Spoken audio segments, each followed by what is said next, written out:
Alrighty. Welcome back to Across the Table, guys. Today we're doing a part two to one of our favorite episodes that we did way back in, I guess, season one when I first met you guys. So we're Yeah, doing been a movies while. part two. Yeah, it has been a while. So movies part two, I'm pretty excited about it, especially because of some news that just came out that I wanted to bring up to the guys. They haven't heard about it yet. I think it just broke yesterday or a few days ago, whenever we're recording this. I forget when it actually came out, but these guys don't know about it yet, and it'll be. I think it's just gonna be a fun conversation. So we're gonna probably start with what I'm about to bring up, and then we'll probably devolve into movies that are coming out and movies that we've watched during quarantine, stuff like that. We'll probably Yep. I'm diverge off, but so I'm super excited. excited about it. Okay, so AMC, which is the world's biggest or the largest movie theater chain worldwide, as well as Regal, which is the second biggest theater chain worldwide, if I remember correctly, have both decided that they're not going to show Universal Studios movies anymore. Holy shit. So Universal Studios will not be playing any movies in theaters anymore from here forward because they've decided that they are going to they were going to release movies in theaters and on their streaming service on the same date. So there was no reason to actually go to the theater to see it if you wanted to stay home. And AMC and Regal decided that takes away all the incentive for going to the theater. So they're like, all right, we're not showing you movies anymore. Yeah, This darn came straight. Wow. after a super huge success with Trolls 2, funny enough, which just came out. It was supposed to come out like around this time during like normal working like hours when everything was open. It was supposed to premiere, and they decided they were just going to release it, and you can buy it during quarantine and watch it. And it made like I don't know how reliable. I don't know how much it actually made. I think it's somewhere around $100 million during quarantine, which is insane. But Yeah. that really pushed them towards uh, just doing like not theatrical, but also streaming services. So that's the big, I guess, drama right now, which is AMC and Regal are not going to be playing Universal movies anymore. Dude, that's bigger than big drama. That's the drama. That's huge. Hey, that's pretty big. Yeah. It's the time we're living in, man. I know it's super interesting because like it's such an interesting time to do that, especially when the Oscars doesn't even accept a movie that hasn't been released theatrically.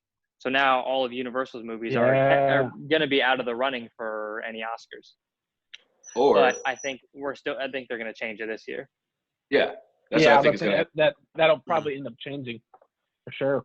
That's I So mean, that yeah, you it's got to. That's seriously what we're it's moving towards. But it's an interesting time to like make that move when it hasn't officially happened yet. But I guess you got to push them. I mean, it makes sense for them to do that because there is no financial incentive really for AMC and Regal uh, to like be okay with that. Yeah.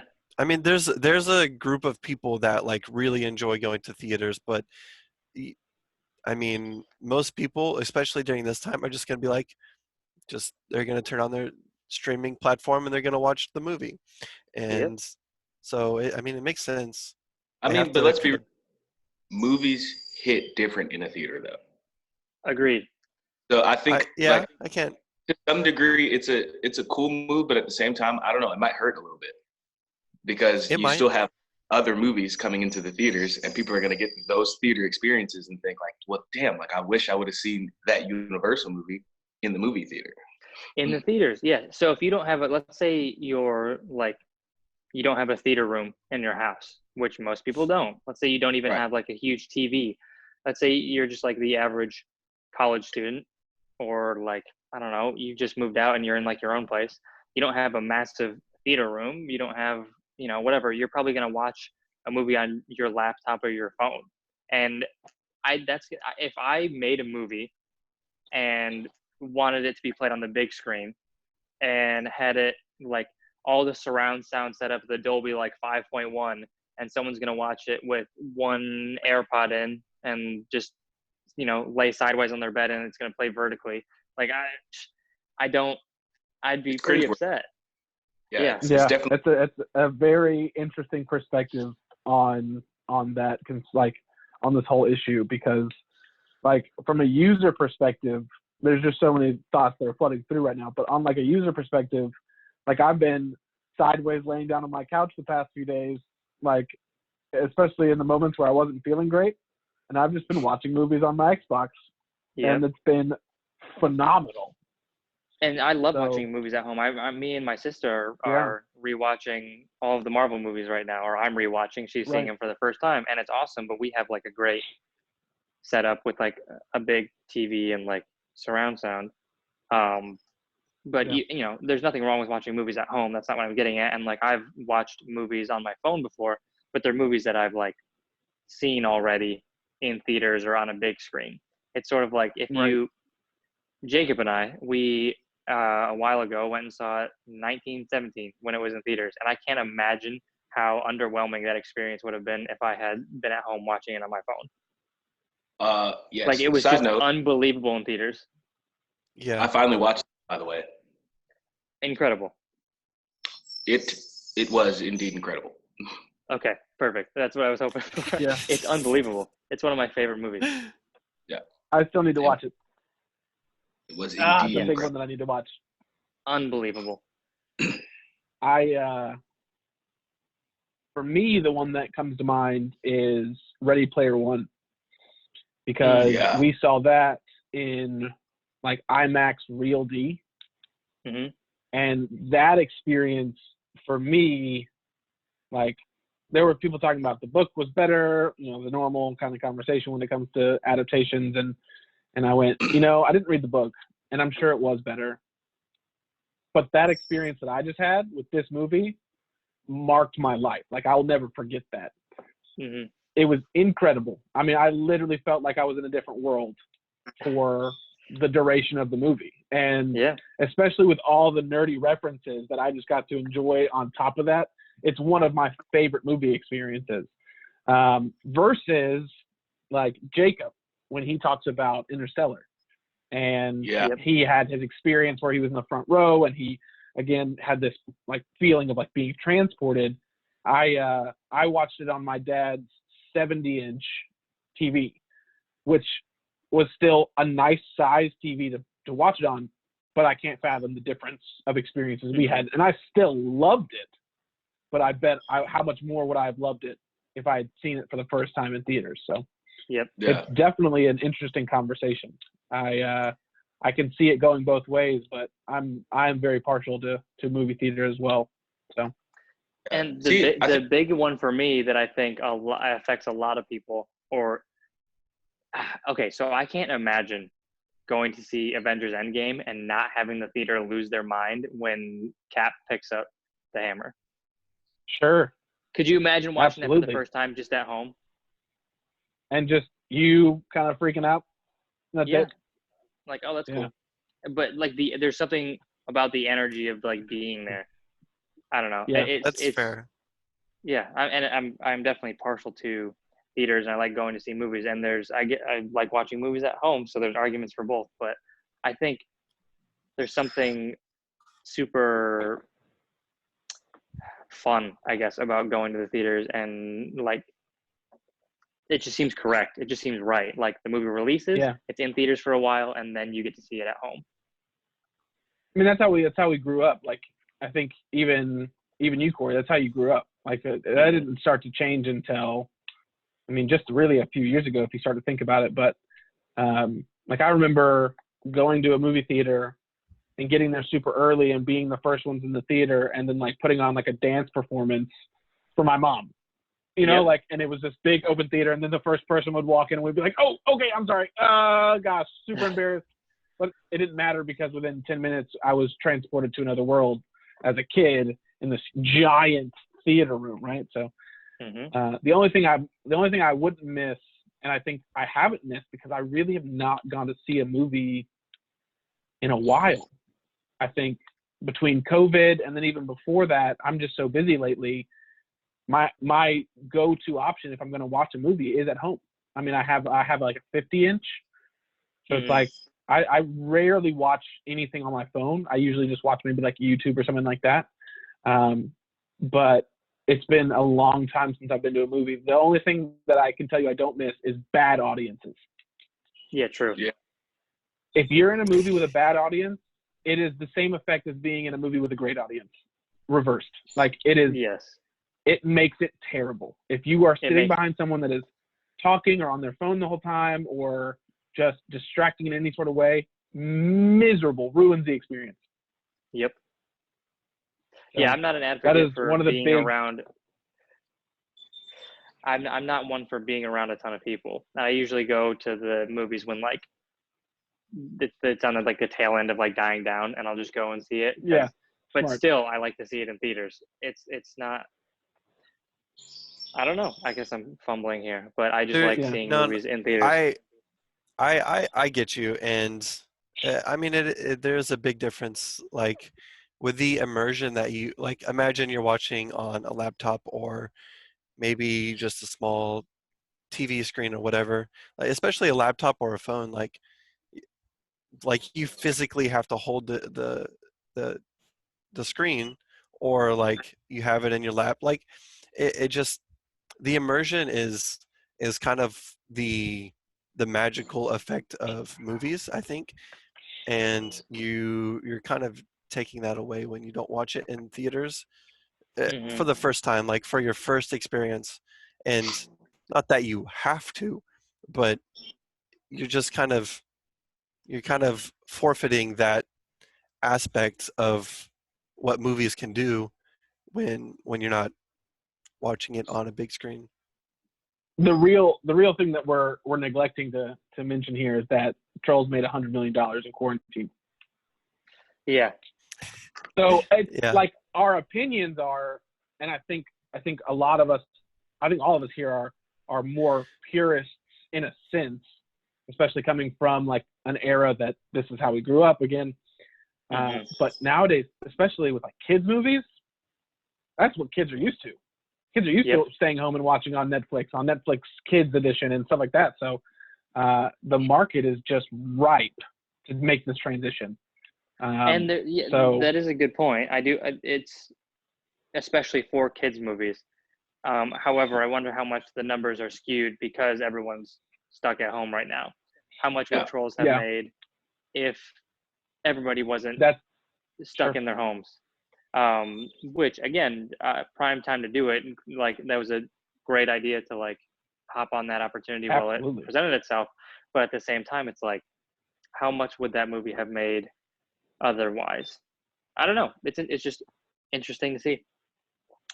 And again, it gets rid of the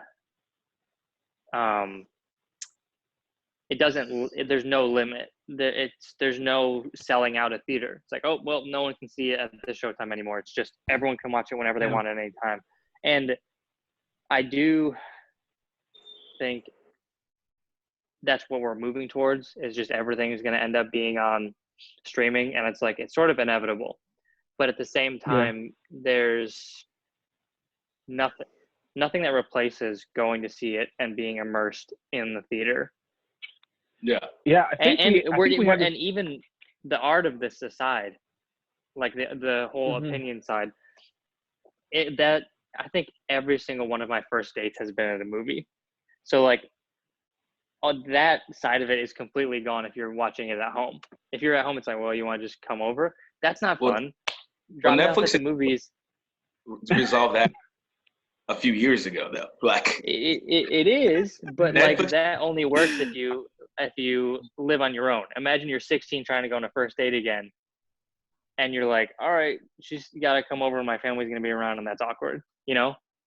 Like, you just got your first car, you want to go hang out on a date, you get to go see a movie. It's fun. Well, interestingly enough, we had this conversation, I believe, on our last movies. Either that or it was like pretty shortly after that, where I think it was you, Corey, that brought up this idea that we're transitioning into one of two possible futures.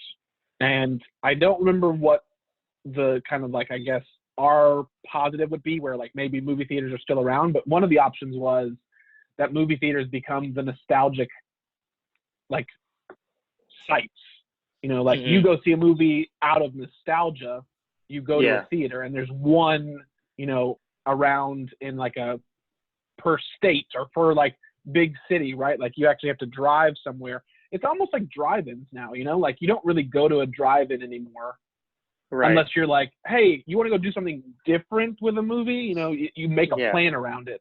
Yeah. So now it's not so much like, hey, we're going to the movie. We go to the movies once a month. We go to the movies on the weekends, blah, blah, blah. It's like, yeah, we planned a family trip, or, you know, I'm planning a date to take my girlfriend to the one movie theater that's 30 miles from me now. So it's super interesting. It's very, very interesting. And it brings to mind that Campbellsville, Kentucky still has a Blockbuster type store in the city. It still has a movie rental place. And so they will still have their movie theaters for sure. Because once they get something, it doesn't go away. Because everyone in that community still uses it because there's only like 5 options. That's hilarious. Campbellsville sounds a lot like Pawnee. Campbellsville is the more southern Pawnee. From Parks and Rec, Pawnee. Yeah. Like even more southern. Just. Gosh, that's so funny. Campbellsville. It's called Campbellsville. Just hear the name and think about it. That's 10 seconds of thinking, and you go, that is a small town. There's no way there's more than 500 people. No way. I wouldn't believe it if someone showed me the stats. If one person rented a movie on one, if every person in that town rented a movie from that family video or whatever it is, I'm sure they'd still have some on the shelf. Which they do. If there's 500 people in Campbellsville, 400 of them still have a VHS player. Love that. Oh man, they're making most of their money on VHSs. There's a VHS repairman that's making bank in that town. Look, bro, I would not be surprised. VHS works. Yeah, look, man, my grandparents, my mama and my papa only have cable or satellite because my dad bought it and set it up for them. If they didn't have that, they would just be like, they wouldn't even know what to do. They would just be like flipping through channels like, none of these work because cable's not around anymore. I don't know what to do. That's funny. They're older and they just don't have access to or understand the technology. Dude. Well, I guess that's the direction we're moving in, is like things get outdated, and I'm usually I'm usually at the front of that, where it's like, all right, get rid of the old stuff, you know, make it more efficient and get rid of all this stuff that's outdated. Right. But there's something about theaters that are just, I guess, nostalgic, but also a different experience. I can't imagine getting the same experience out of seeing something for the first time at home versus in the theaters. Well, but that being said, I've watched some. I was saying, even getting to that conversation of like Matt, what you just said about access. Like, what's required of me to watch a movie at a movie theater is to drive up and have like $20. What's required of me to watch something on a streaming site is I gotta have internet. I gotta have a subscription to this thing to be able to watch this. Like, it's movie theaters are just easy. It's so much easier to consume something that comes out in the theater versus something that comes out on a streaming platform. For the people that don't have the access or are not used to that typical, for places like Campbellsville, yes, absolutely. There's not internet providers out there like there are here. There's not, like, they're there, but they're not as commonplace or not as popular. Like, I'm telling you, it is a different world in America. So I think there's always going to be, the fact that they still have a movie rental place, not a red box, but a full store that functions and somehow is still up, proves that the access changes and makes things different. Side note, it's very interesting. I vote for a bro trip to Campbellsville so that we can go and shop in said movie place and be nostalgia. That I'm down, sounds dude. amazing. I love Campbellsville. Don't hear any of what I'm saying as knocking Campbellsville. I love it. It's a great place to go and get away and just relax. Kentucky is truly just a peaceful place. I am very proud to be from Kentucky, the only state that seceded from the Civil War in the middle of all that nonsense. We were like, meh, we're neutral, we're good. We don't. This whole thing seems too much. That's my life motto.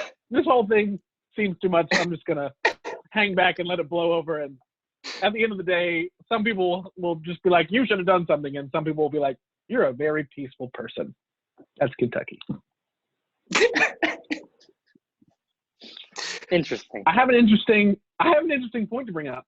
What about, and I haven't done it myself, so I'm interested if any of you have, what about the VR movie theaters where you are like sitting on the Swiss Alps, and because of the perspective, you are seeing a screen that is still huge, like projected on a mountaintop. So I haven't used it yet, but I listened to like a number of podcasts on them, and they're dope. The only problem is there's a harsh limit on the type of content that you can do in VR because of how like a horror movie, the way that you see it in the theater, you cannot do you will kill people in VR. Like it's too much. It's sensory overload. Dude. So it's like Hellblade, that game that came out. I can't believe that's a game that exists in VR. Yeah, sure. It's like this sensory overload. It's cool for a movie like Trolls. It's gonna be dope. You just like that'd be every kid's dream. That I'm just in the world of Trolls. Well, but I think you misunderstand. I'm not even talking about like the full VR experience where you're like in the movie. There's actually like rigs and setups where you just look like you're in a really fancy movie theater, but you're just in VR. So you still have the perspective that you're in a seat viewing a screen. So when VR first came out, that was one of its like popular applications. Like I remember my brother talking about, dude, I just watched like Fast and Furious on the Swiss Alps where the screen was projected on one of the sides of the mountains, and it was incredible. Yeah, it's like a fun novelty thing for VR, but I can't imagine it taking over. You know, like it's sort of like saying novelty now. If movie theaters become more obsolete, then do people pour energy and resources into that? If I'm gonna say that, it's why 3D movies still haven't really taken off. Like they're there, but they're not huge. Yeah. It's like it takes away. The thing that's always stood the test of time is watching it on a screen, and like, it's a valid point, I think. You know, there's always been like, oh, you can go to Disney and watch this movie in 4D and they spray water at you, or you can go to the theater and watch in 3D, or you can watch it at home. But the thing that stood the test of time is it just being on the screen, and you just sit there. Like the more you add to it, the more it's like, that's cool one time, but I'm all right. I don't need to watch Toy Story in the Swiss Alps. You know? Yeah, well, I would argue that it kind of moves back to the conversation of accessibility. Like if it was as cheap for you to do it in VR on the Swiss Alps as it is for you to go to the movie theater, I think a lot of people would actually opt for the VR. See, they could pay me to watch They could pay me to watch movies in 3D, or charge me to watch movies on a flat screen, and I would still pay to watch on the flat screen. 3D is such it ruins the movie for me. I can't stand novelty like that. So I would still pay to watch on a normal screen. I'd be really curious to get your, like, I would love for you to go and figure out a way to do that, Corey, to watch the way that I'm talking about. Because it's not any 3D or any, like, because you can watch I get what you're saying. I get what you're saying. Right. Yeah. So I'd be curious for you to do it. My point is, if I'm at home and I have the opportunity to watch it on like VR or on my TV screen, I'm gonna watch on the TV screen. You know. So here's my proposed kind of benefits right off the bat. One, and I'm playing devil's advocate here a little bit. I'm kind of convincing myself as I continue to talk here, but started out playing devil's advocate. One, everyone has a center seat. Mm-hmm. If you talk about the newer edition of like communal watching in VR, so you have other people watching the same movie with you at the same time, so it's that community experience. Everyone has a center seat. And in addition, especially if they started to like do a way that was like, hey, in VR at this time we're releasing the movie and people could kind of join a communal viewing room in VR, then if you had a bad audience, you just mute them. And if you had a good audience, you keep them unmuted and you get that experience. So it's like the added benefits of, if we're moving in the direction anyway. Now, the conversation becomes, and the argument becomes, if there's a way to salvage the continual use of the physical movie theater, I'm here for it. Let's do that. Yeah, absolutely. But if we're going to go in that direction anyway, let's make sure our options are really awesome and consistent and effective, and they better be better in some ways than the previous one. What I'm going to say is, when we record these, there's something significant that is missing when we're all in 4 different screens versus when we're in the same room. I agree. Very much prefer being in the same room, sitting around that table, rather than being on video chat with you guys. There's nothing that's going to replace actually being in contact with people. Yeah, that's fair. Good. And great argument. And another thing is, it's not like movies on a screen don't have the capability of being immersive.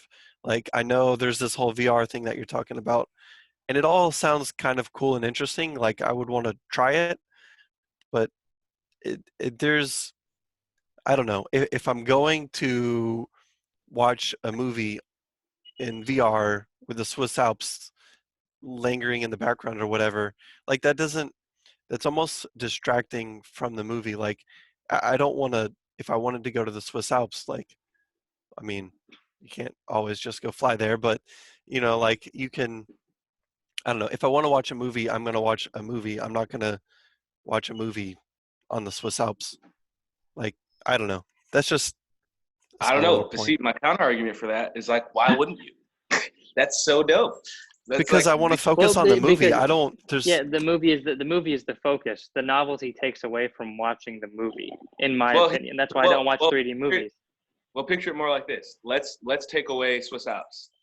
Let's say now you're watching Ad Astra, and instead of watching Ad Astra in a seat in the theater, you're watching Ad Astra floating in the Andromeda Galaxy with the screen playing around the galactic belt. Like, you can't tell me that's not an immersive experience, a more immersive experience than you sitting if the movie depends on its surroundings to be immersive, then it's not a good movie. If the movie draws me in from being on a flat screen, then it's a good movie. Like, if the movie's made to be 4D and have all this crazy cool stuff, sure. But if it's depending on, like, all right, strap into this, you know, seat that's going to shake the whole time, and then you put on this VR headset and you're going to be in space when you're there, it's just not. It's depending on the gimmick to be immersive, not the story. And VR also, if you make VR movies, VR kills cinematography, because cinematography is, I'm showing you this portion of the movie. And VR, if you're doing like the actual, like VR, not like sitting in the theater, but where it's like you film the movie in VR, then you can look around and see whatever you want and not necessarily have to pay attention to the story. The whole thing is like, this is the window that I'm giving you to experience this movie through. Whereas VR is like, all right, you can, I mean, something may be happening over here and you can get distracted by something behind you where it's like there's a bird or maybe there's a deer that was walking by when you were filming, but the story's over here. I would definitely argue. I would argue strongly against it. Not to say that I understand that it kills cinematography. That's a strong word for me, because and you might have, but have you watched any movies that are made actually for VR? Like, their intention was to make them in VR and then to be seen in VR? I actually haven't, no. Yeah, so I was at the Atlanta Film Festival, and I was helping, I was one of the volunteers, and one of the places I got stationed was in the VR section, and there were a bunch of directors that had filmed and directed movies that were specifically for VR. I only watched one of them, but it was absolutely incredible to be able to watch and experience, because the way that the director had filmed the movie, she kind of gave like a recorded video like right before it to like kind of explain, because it was such a new medium, and still is such a new medium, like what her intention was and what she hoped that you got from it and stuff like that. But I actually argue that two things. It can't replace what classic filmmaking is at all. So in that sense, for you to say it like kills cinematography, I can agree with you, because it can't replace that. But in its own format, it is something uniquely beautiful, in that the rewatchability of that film skyrockets, because I want to go back and like go to certain scenes that I saw one part of and see another part of it and experience it again. And that story gets replayed over and over again, but I get to experience it in new ways every single time.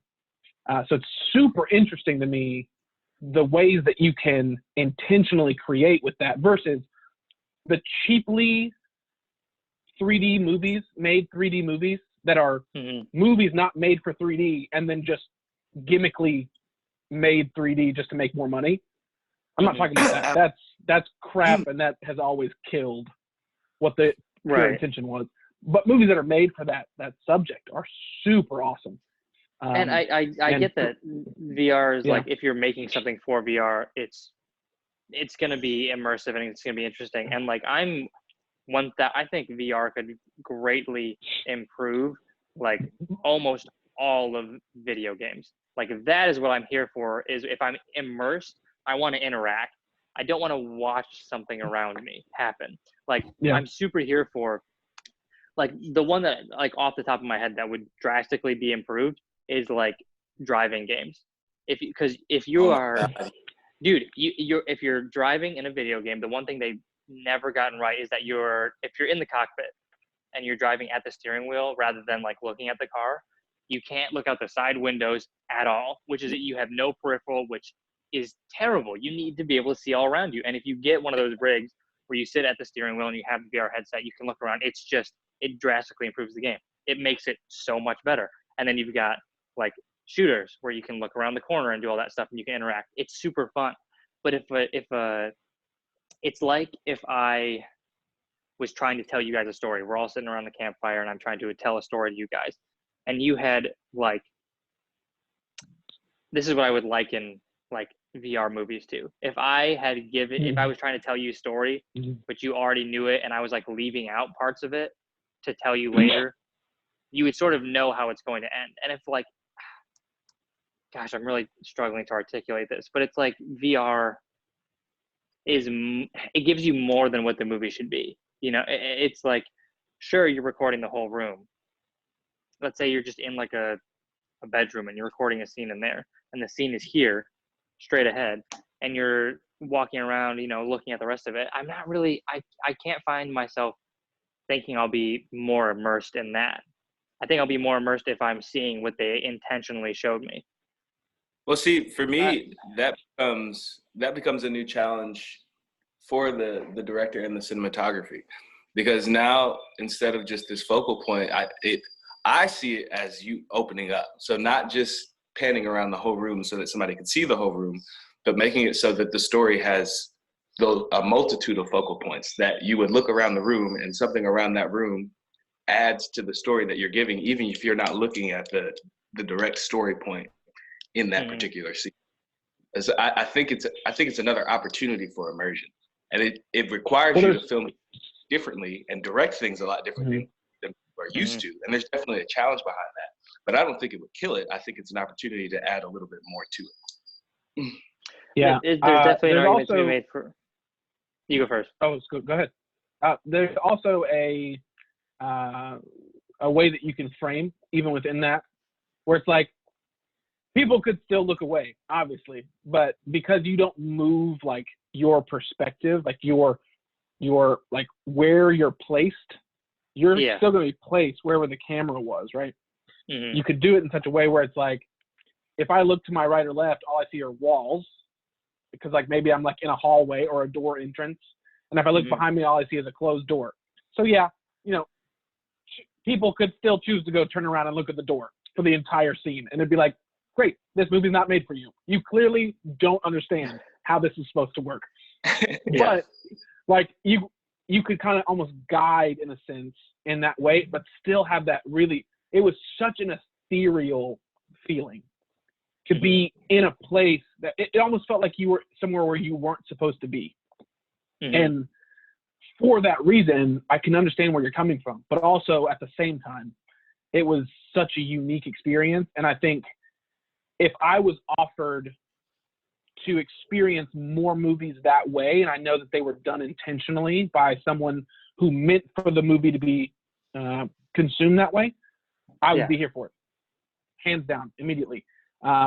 If someone said, hey, I just went and turned Ready Player One into a virtual experience, but all I did was just take the movie and just kind of put it in, and it's just gimmicky, I would hate it. I would say, please don't ever do that. You're ruining what movies are. The crazy thing is for a movie like Ready Player One, it's almost impossible for that to still not be astounding. I can't imagine how insane it would feel to watch Ready Player One and be able to do a 360 across that entire world while watching that movie. There are so many aspects of that film of like things that are happening on the side and stuff like that you could kind of still get immersed into. You probably might miss some of the story, but and I think that's the problem. That's exactly. As a storyteller, I would be super annoyed if someone went to see my movie to look at the pictures on the desk in the background of the scene with my main character in it. You know, like it's sort of it gets rid of the importance of being a storyteller. It's like I can tell the story and you can choose to listen or not. You can look around and wander, or you can watch what's playing out in front of you. And I don't know. I think it definitely does bring a new challenge for the director and the cinematographer. But at the same time, it's like you're not painting a picture anymore. It's more documentary. It's more like, all right, I have to make this look like it's real. I can't fake it with it. I can't have 1,000 people standing around the camera just out of view making this one picture look great. I have to go, all right, this room has to look pristine and perfect to watch from every angle. Yeah. I also think it's very different in the way people would consume those stories too. Like having to pay attention or having the option whether or not to pay attention to the story unfold is going to change the way you start to consume things. And that's where I got going back into what I was saying, is adding more of those minute details as you look across the room and watching this film that kind of feed back into that story.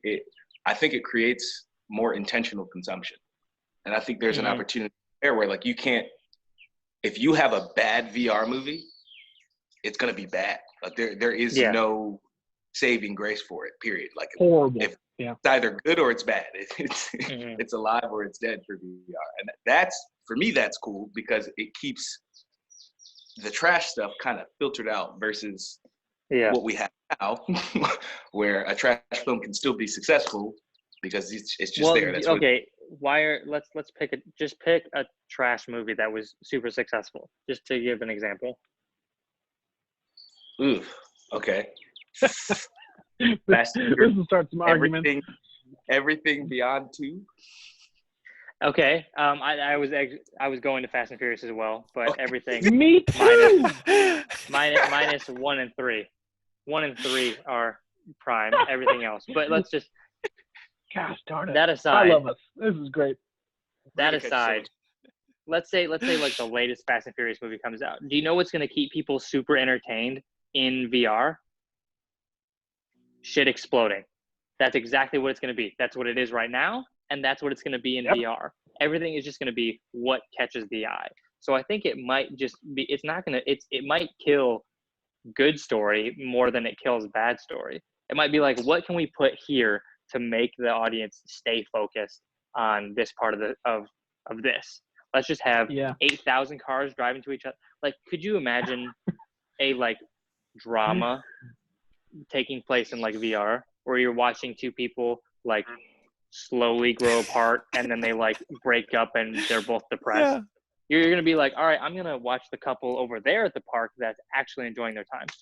Or like, oh, I'm going to watch them over there who's walking their dog.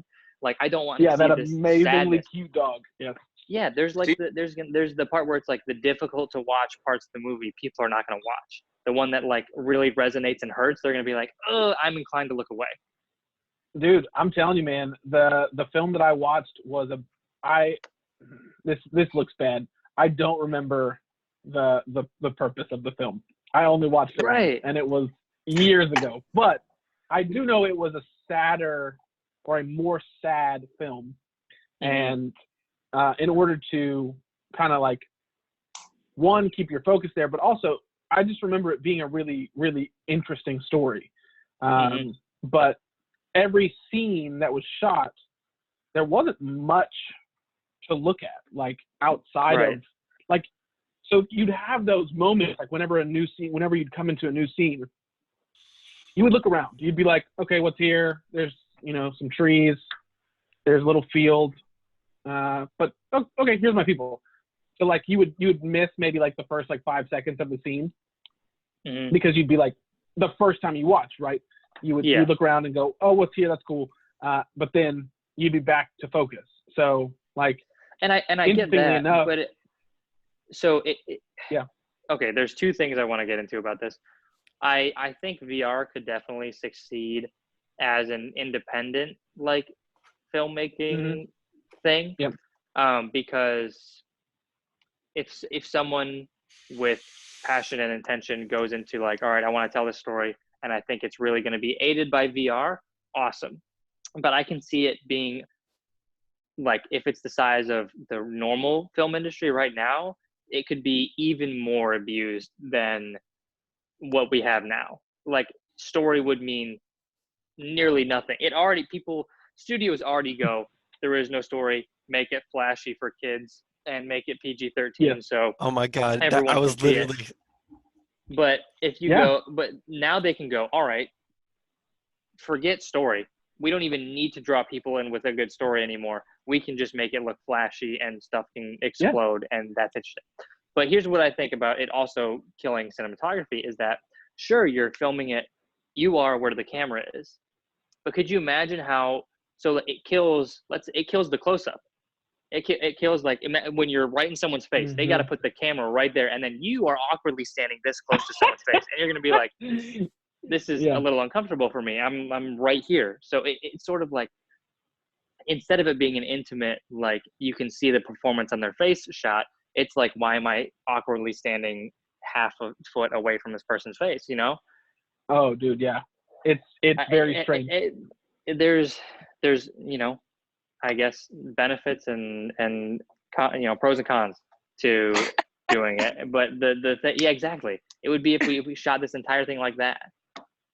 It just I think it definitely does take away from cinematography. I think this is one of those. Let's do that before we record. I think this is one of those things that we're gonna have to see. Like the first few big ones have to be made for us to really get a feel of what it's gonna do and how people are gonna react. Sure. I think that's another thing that we.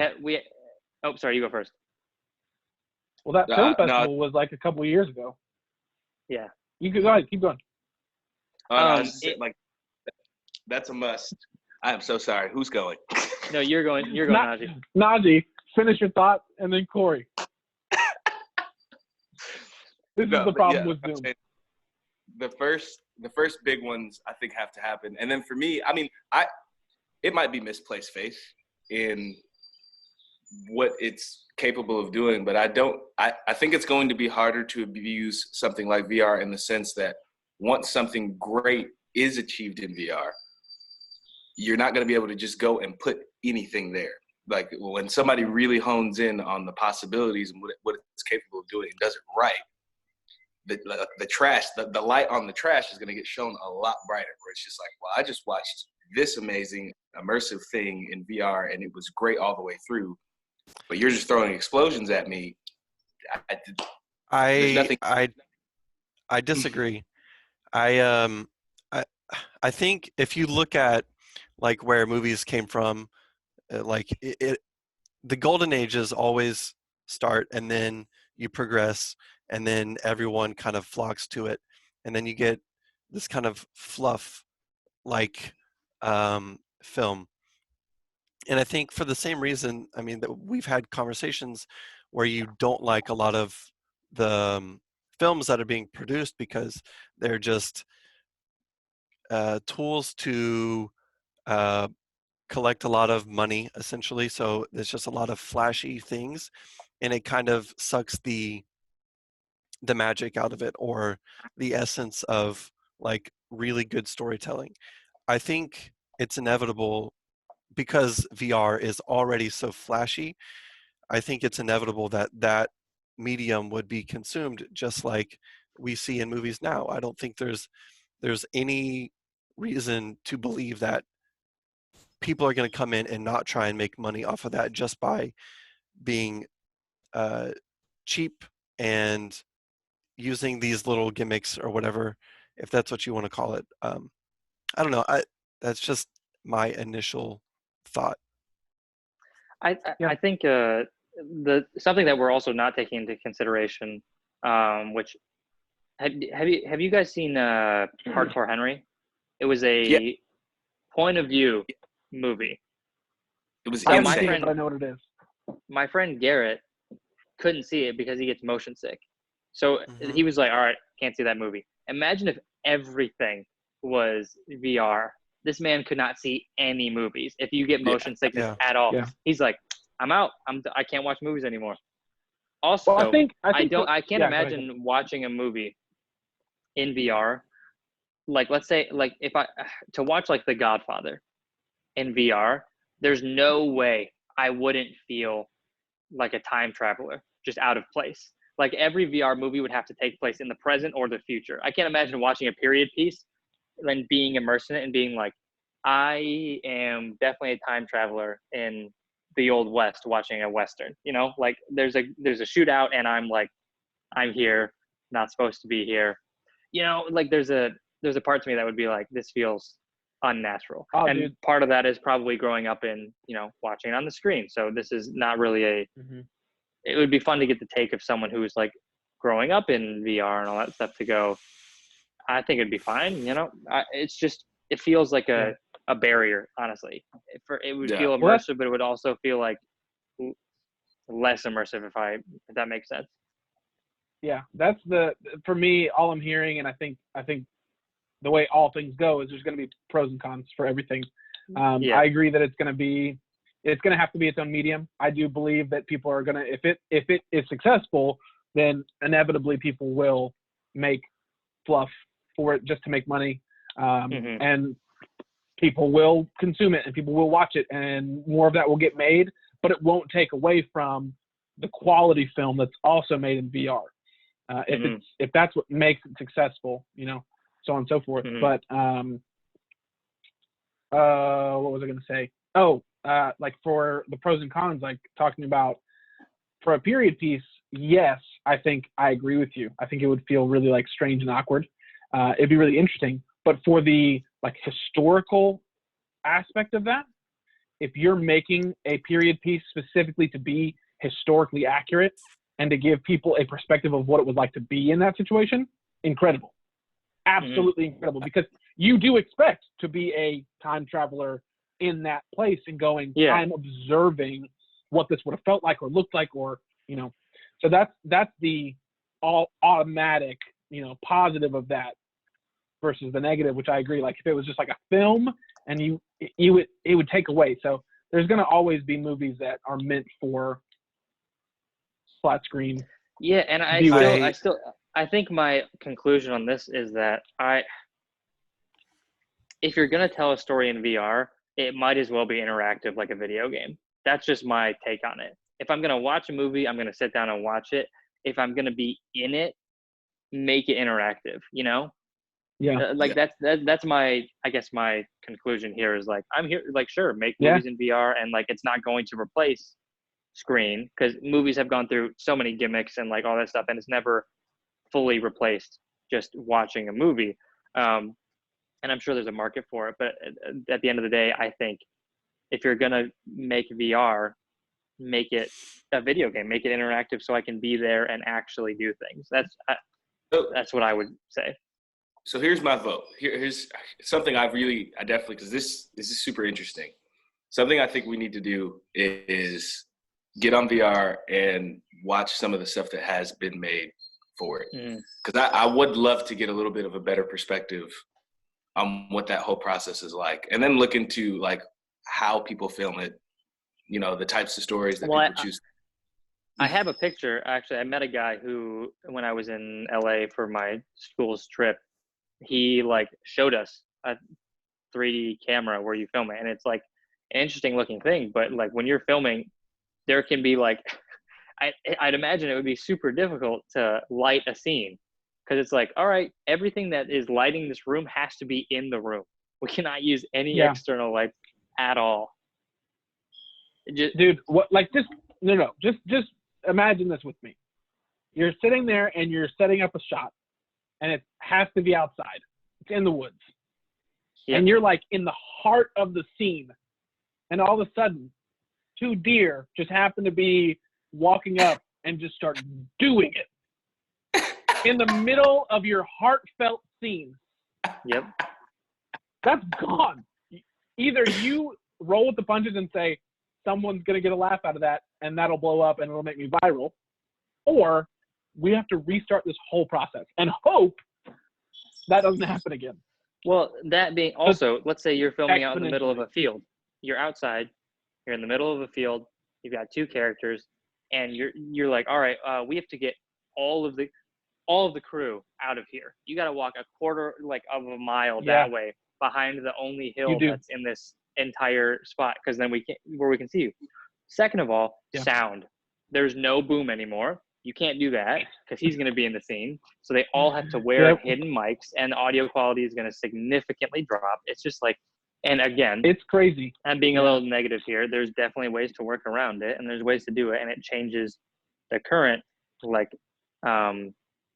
current system of doing things. But like, it just makes things so much harder for you. And again, if you're going to shoot a VR movie, I'm sure you know what you're doing, and like you can work around it. But like, it just makes things so much harder.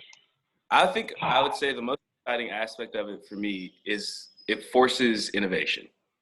I love anything that forces innovation. It forces you to look at what is existing and ways that you can improve on it or change it in any way, shape, or form to better suit the needs for what you want to accomplish. So I think even if it doesn't become something that's like as big as Hollywood, I think you'll see like a lot of cool tech roll out of it. Like even something as simple as what you said with mics. That could be something like this getting big could force an innovation in microphone technology where you can get something tiny and hidden that still gives you the same quality of a boom. You know, like I think that's definitely a cool aspect of it to look at. Yeah, sure. Absolutely. Yeah. So we're running up on an hour. I definitely want to drop one thing that I've been holding on to for about 45 minutes because I think it's too wonderful to not bring up. But then if everyone has anything else to bring up, then we can walk those out and then kind of close it out. To go back to, Corey, that you want to be in person versus being on Zoom, 100% agree. Yeah. But if you're presented with the option of like us meeting on the hilltop of the movie Drive, right in the middle of that scene, where the car is parked, and like we all walk up as like you can walk up as Ryan Gosling in that movie because it's VR, and I get to walk up as Goku, and you know we're all just our own characters that we want to be, and that's how we record our podcast. Like we're just hanging out as Goku and Ryan Gosling in the movie Drive, and we're just like leaning on the car and we're just like having this conversation. I'm hard pressed to believe that I would go, well, let's meet in person? I would 100% meet in person. I'm gonna be honest. Like that's a cool thing to do, and to like sure hang out. There's VR chat. You can do whatever. Like Yeah. you can be whoever and hang out in a lobby with these people. But like the idea that someone watching that would not be either put off or completely distracted from what we were saying by just looking at the screen, that I think it would be like infinitely better to meet in person and just talk around a table, because it's about the conversation. It's not about the look of it, I guess. I mean, Depending on you the have to look at the conversation topic- name of our podcast just to get that point. Like, whoa! You can be across a virtual table, Jacob. I can put a table right next to the car on top of the hilltop, and we would be across the table. I'm just saying, you can't just.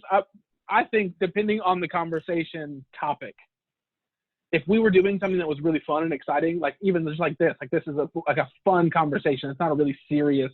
But if we were having a really serious conversation, absolutely. And I'm sitting here as Goku, like my grandfather died, and I didn't know what to do with my life. Like people would be like, I don't know how to feel about this. I don't want to watch this anymore. So yeah, for sure. I just had to bring it up. Here's what I'm going to say about. Oh, no, that's it. I'm good. I feel good now. I brought up what I've been holding on to for 45 minutes. Well, see, Okay. well now we can even talk about the struggle of virtual versus person, where we can't get cues correct to know when to go and when not to go. Exactly. Yeah. I think meeting in person is our struggle. Significantly better. Yeah. For production purposes. That being said, and polish, yeah. I think VR. I think this is a good analogy. Watching a VR movie would be like doing a Mad Libs. Everybody can fill in the blanks how differently they want, and there's some parts that are similar and some parts that are totally different. You could watch the same movie and someone else would be like, "Oh, I remember this part," and they'll be like, "Oh, I remember this part. Did you see when that dude walked out of knocked over the porta potty in the park when they were filming there?" It was like, that's crazy. It would be like it's going to be a different movie for everybody else. You're not paying attention to what it is. You're paying attention to the experience. Yeah. I think again, pro and con, but for sure. I mean, it's a big difference. Mm-hmm. So, yeah. This is Corey. Well done. I think this is a cool way to take movies part 2. I thought we were going to just discuss movies again, which would have been fine. But the technological aspects and the innovation aspects, and even just like the future of movies, I think is a cool way to take this for sure. If anyone has any closing thoughts, any other like last things they wanted to discuss, burning to talk about. Well, the question: what is one of Universal's like most successful recent films that wasn't? Let me look it up right now. Because that's what I was through my brain. Jurassic World, Sting, Mortal Engines, Minions. I actually had it pulled up the moment you started talking about it. Nice. Well, I had to look it up immediately because I was like, I'm gonna be pissed if Dune or Tenet gets released in like streaming and not in theaters, because I would have lost my mind. That's fair. That's very fair. But those are both Warner Brothers, so don't worry. But yeah, they're okay. So they do Fast and Furious. They already got it. So Fast and Furious is going to just be explosions in VR. Right. Well, even think about like Jurassic World. I enjoyed Jurassic World. It was not the perfect movie by any means, but I did still enjoy it. But I think part of the reason so they did First Man, which I saw in Dolby, which was awesome. Yeah, like I can't imagine watching Survivor. time on TV. Yeah, I don't really want to. Yeah, it's crazy, man. But I think with the changing times, the same way we lost Blockbuster, rest in peace. Things are just going to keep changing and innovating, and people are consuming things differently, and more people are staying home. I mean, the fact that like Corona is going on and we're still somewhat like it didn't completely collapse everything. Like obviously there's a lot of disturbance and a lot of things that are not going great for a lot of people, but Yeah. We haven't collapsed completely, and we've been inside for months now. And that's kind of crazy.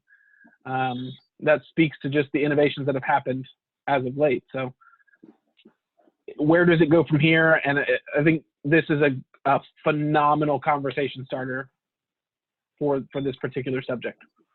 Universal not having movies coming out in theaters. What does that mean to us, and how do we handle it, and how does the world handle it? So great question. Yeah. Any announcements that anyone would like to make? Announcements. Can't say anything here other than if you guys have read draft 4 of the script, but that's just for us to discuss. Just know that we're still moving forward on that. It's still happening. Absolutely. Yeah. Can't wait. One thing I want to pose to people listening is I think it would be have whatever conversation you want on the topics if this does spark something, but something that I think is interesting is like even being introverted and like staying home a lot, I still want to like go out sometimes, So Corona's fun, whatever Corona-cation we're hanging out. I'm not super losing my mind because I don't want to, go to the bars. I know a lot of extroverts are losing their minds because they can't go out and stuff like that. And it's just like, everyone's handling it differently. But do you think we're ever going to completely switch over to only staying home in our like 4x4 apartments in this dystopian future, like 1984? Or do you think we're going to reach a point where we can pretty much do everything at home and people are going to still go, you know what, I want to go out and do stuff, and then we're going to have the rise of actually going out and doing stuff again? Yeah. Yeah. It's a great question. It's very interesting and definitely something to ponder over. I mean, it's the direction we're going in. So, I mean, if something as popular as film and entertainment are changing and evolving around this phenomena, like it means something pretty significant. So yeah, for sure, a great thing to think about and discuss. I will say this as like a closing thought. I gotta get ready to roll soon. But as far as like this conversation goes and the innovation, at the end of the day, I love film, period. So however film and that art can still be maintained, whether it is through VR or it is through, just the regular screens that we've been doing, or an entirely new idea that none of us have thought of. But I'm just for film staying around. I think if film were to ever die, it would be a terrible loss. Yeah, I don't think it could ever. It will evolve and change, and I don't think it'll ever die. We have to see a pretty catastrophic event for that to happen. Yeah. Well, everyone would have to want to go out and do stuff at every time of the day. Like the idea that no one in the world ever wants to just sit at home and relax and watch a movie or like a TV show or any form of media is going to completely disappear is like insane to me. There's always going to be a large group of people that want I'm going to relax, throw on the TV, YouTube, whatever it is. There's always going to be some media that needs to be consumed. 100%. Absolutely. Yep. 2 small announcements just to get them in there for Jacob and for myself. If anyone has made it this far and is watching, then Jacob and I are both currently streaming right now on Twitch, and we're streaming some different stuff. So feel free to check us out. I'll make sure to include the links to our Twitch channels below. We got a lot of stuff going on during Corona-cation. So yes, keep you entertained. Speaking of entertainment, I do have a teeny announcement. I won't stream mine because mine would probably be really boring to watch. But I have officially opened up shop to take commissions and start building furniture. So that's a real. I am Ron Swanson right now, and it's nice. It's real great. Absolutely. They just need a government job now. I do need a government job, and it'll be perfect. And you have to hate it. You have to oppose it completely. Yeah. You have to make it to you have to be like governor and despise your job. Yeah, as I'm rewatching Parks and Rec, I understand Ron's frustrations with the world. Yeah. Good. Great. Well, that us up. Thanks everyone for coming by and listening and checking this out, and hopefully you're able to have some good conversations off of it. As far as you guys, fellas, love y'all, and we'll talk soon. Adios. See you later. See ya.